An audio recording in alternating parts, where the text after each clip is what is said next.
40 acres of trees, a slow creek, and an old steel and wood bridge that crossed it, nothing fancy, just solid. The bridge had been there longer than it'd been alive. Locals called it the old county crossing, but when I bought the property, the title report said otherwise. The bridge, the creek banks, and the gravel road leading to it were all mine. No easements. No shared access. Just ownership, stamped and recorded. At first, I didn't mind the traffic. A whole neighborhood sat beyond my land, nice houses, trimmed lawns, shiny subs. Their only direct road to town ran across my bridge. People waved. Kids rode bikes over it, delivery trucks crossed daily. I figured if it had worked this way for decades, no harm in letting it continue. Then the HOA showed up. They didn't knock. They posted a notice. A laminated paper zip-tied to my fence read: Notice of structural violation, bridge to be removed for community safety.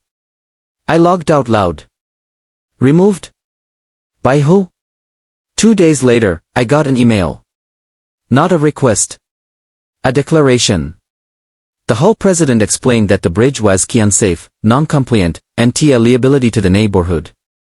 They had voted, without me, to have it demolished and replaced later with a key modern entrance feature.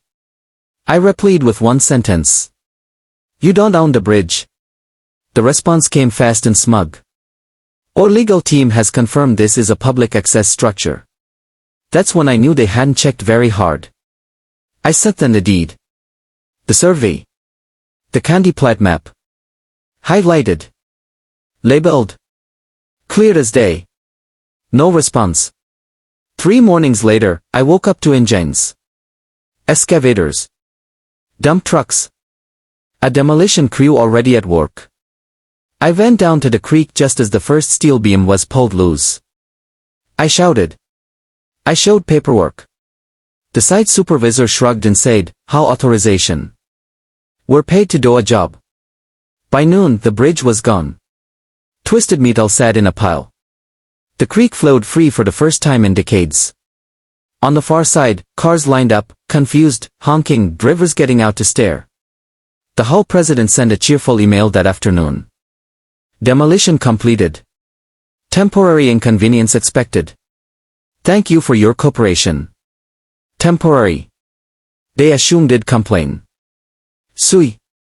Beg for access. Instead, I did nothing.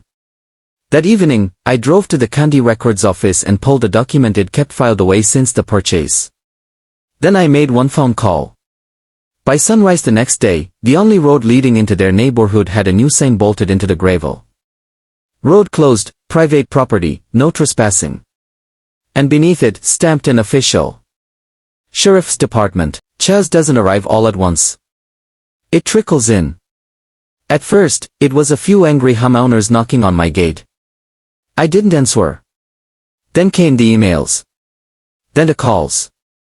By mid-morning, the HOA president herself showed up, heels sinking into the gravel, demanding I could remove the illegal barrier. I stepped outside with a copy of the demolition invoice. You tore down my bridge, I said calmly. This road was never public. You just destroyed your own access. She scoffed. You can't block an entire neighborhood. I didn't, I replied. You did. By noon, delivery trucks were turning around.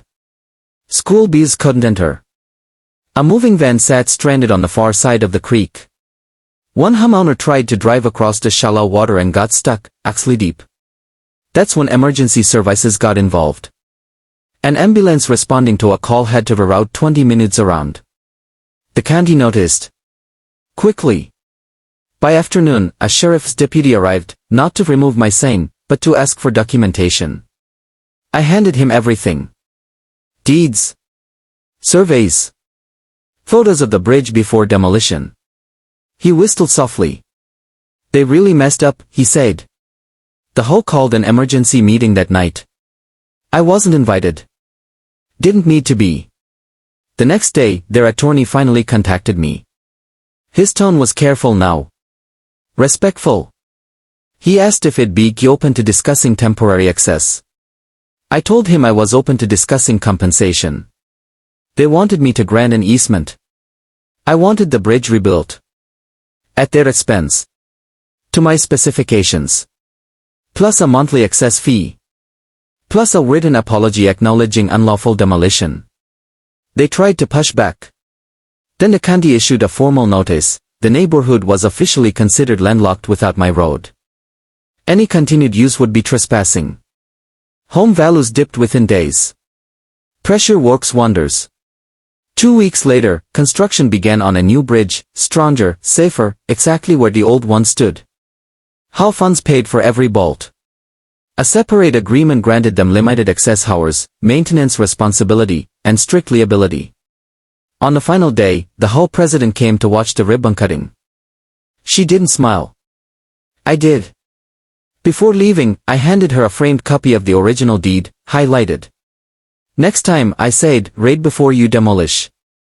She never looked me in the eye again. And every car that crosses that bridge now passes a small, tasteful sign at the entrance. Private road, access by agreement. Some lessons are expensive. Some are priceless.